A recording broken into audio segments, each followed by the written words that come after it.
Shares in the sorrow of the Boulder community, especially to those who have family or friends injured in this tragedy. We have surged resources and personnel to the scene.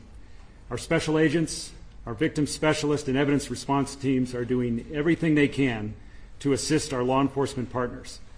In the coming days, we will continue to support the victims and help uncover the events leading up to this terrible attack. Know that we stand with you, we grieve with you, and we are here to help for as long as it takes. We're early in the investigation, but some details have emerged. I'm able to confirm there are 6 victims, ages 67 to 88. All of them have been transported to local hospitals. This attack happened at a regularly scheduled weekly peaceful event.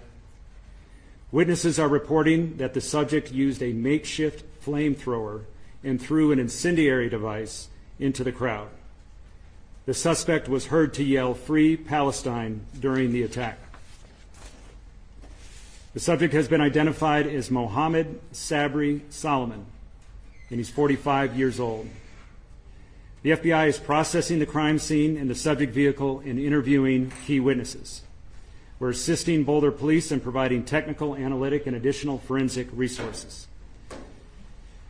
As a result of these preliminary facts, it is clear that this is a targeted act of violence, and the FBI is investigating this as an act of terrorism. Sadly, attacks like this are becoming too common across the country. This is an example of how perpetrators of violence continue to threaten communities across our nation. It's our job, the FBI, the Boulder Police, and our law enforcement and community partners, to bring these criminals to justice and keep our communities safe.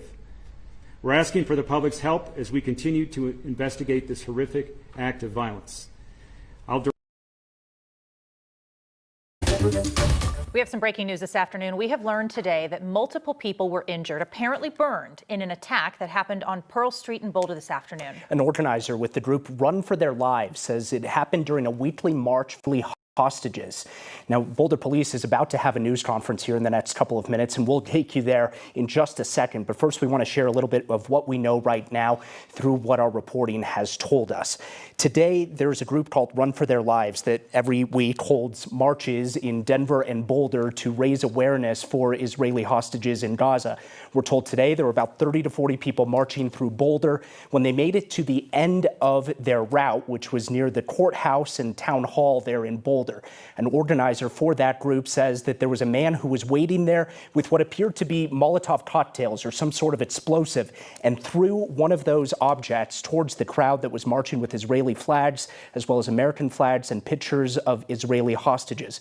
We're told that there was a fire that was started. At least 5 people were burned, and at least 1 person was taken to the hospital at UC Health. Right now, the FBI is investigating this as an act of terror and targeted violence. We are not aware of the extent of injuries at this point, but we know that University of Colorado Hospital, which we know is based in Aurora, has confirmed that they've received at least 2 patients from this attack so far. Also, the area in and around Pearl Street is on an evacuation order right now. Several blocks to the north, south, west, east of that area is completely blocked off. Nobody's allowed in that area. We have crews who are working to connect with the police department, the FBI, anybody who is investigating what happened here. Again, we expect to hear from the police department very soon. We're going to carry that live here so you can listen in. We're trying to learn more about who all was around that area at that time. A number of witnesses have reached out to say they saw this happen, very confused by it, seeing the fire. At this point, we still don't know if anybody has been arrested. We aim to learn that in just a couple of minutes here from the Boulder Police Department. We have heard from both the governor's office as well as the attorney general's office. The governor's office says that Governor Polis is monitoring the situation, and we're expecting to hear from the attorney general in just a couple of minutes after the Boulder Police Conference. Here is the quote from Governor Jared Polis. I want to read that to you. This just came in about 30 minutes ago. "I'm closely monitoring the situation in Boulder, and my thoughts go out to the people who have been injured and impacted by this heinous act of terror. Hate-filled acts of any kind are unacceptable. While details emerge, the state works with local and federal law enforcement to support this investigation. More information will be provided as that becomes available." Again, the FBI is investigating this act as an act of terror and targeted violence as we wait to learn more here from the Boulder Police Department. This is a tweet from FBI Director Kash Patel. He says, "We're aware of and fully investigating a targeted terror attack in Boulder, Colorado. Our agents and local law enforcement are on scene already, and we will share updates as more information becomes available." Again, we have heard from organizers of this walk where the victims were a part of that group. We're told about 5 people were injured. UC Health, University of Colorado Hospital, is telling us that they have received 2 of these victims at their hospital. I believe we have the tweet from the hospital organization here we can share with you. Potentially, but they're telling us that 2 of the patients have gone there. Here we go. Thank you very much. 2 patients from the incident in Boulder. Due to patient privacy, of course, they're not going to share additional information about those patients. Mark Salinger, you spoke to an organizer. There is a couple people that are behind this about what's going on. We'd like to hear more from them. My name is Stephen Redfern. I serve as the police chief here in Boulder Boulder, Police Colorado. Department, giving us an update. Let's listen in. Today I'm here to give you very preliminary information about an attack that occurred here in downtown Boulder at about 1:26 p.m. today. At that time, Boulder dispatch received several calls to the county courthouse located at 1325 Pearl Street here in Boulder. The initial callers indicated that there was a man with a weapon and that people were being set on fire. The initial response by our officers, we were on scene very quickly.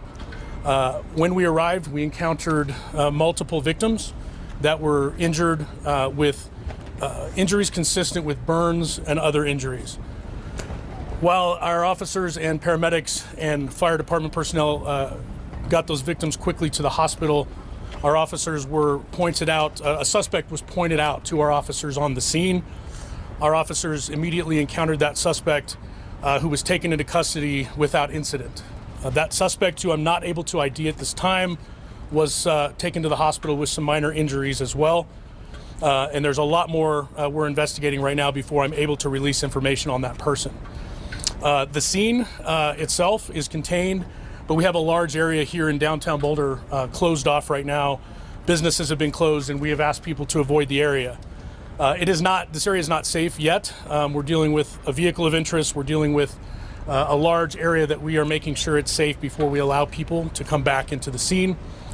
If your vehicle is here in the several block perimeter that we have, please follow our social media. We will announce when the roads are open and people can retrieve their vehicle as well. I appreciate everyone's patience as we work through this complex scene.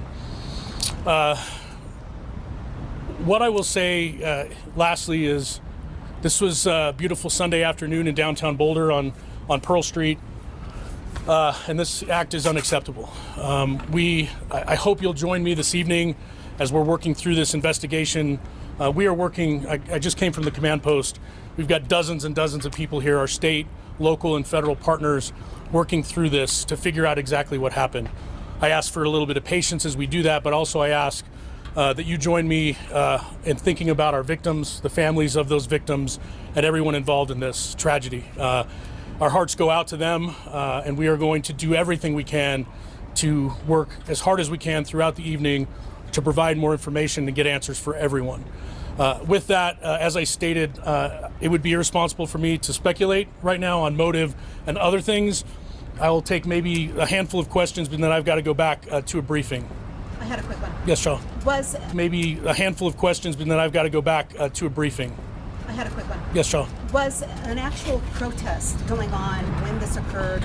Were a group of people gathered and were words said that would indicate this had anything at all to do with that protest? So what I will tell you, on Pearl Street, it's a walking pedestrian mall downtown here. There was a lot of people out. Very beautiful day.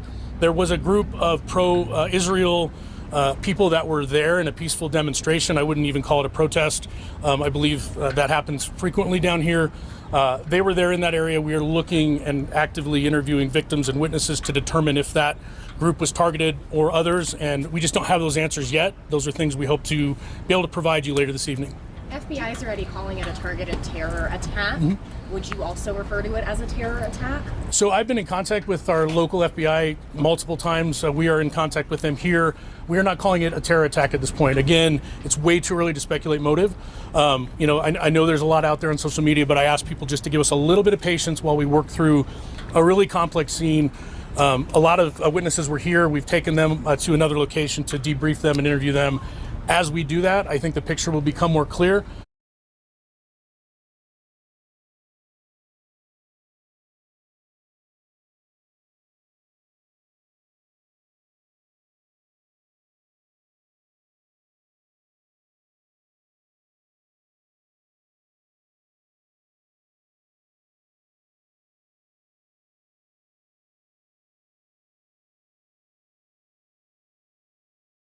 But it would be irresponsible for me to speculate on motive this early on. We're only a couple hours into this thing. Was something wrong? I'll go right here. About the suspect, can you confirm the description about him? Because we know any picture running to social media. I haven't seen it, and I wasn't here when he was arrested. All I know is it's an adult male.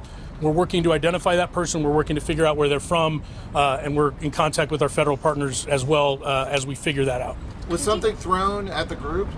That is being investigated as well. So our initial call, as I mentioned, was a report that someone was setting people on fire. That is fairly consistent with the injuries that we found on scene, but we're not 100% certain how that happened, and that's what we're doing to interview. There's a lot of witnesses that we're interviewing. I suspect within this evening, we'll have a better idea of exactly how those injuries occurred. Are you guys going to have additional security for Jewish and Israeli people helping the hostages in the circle right now?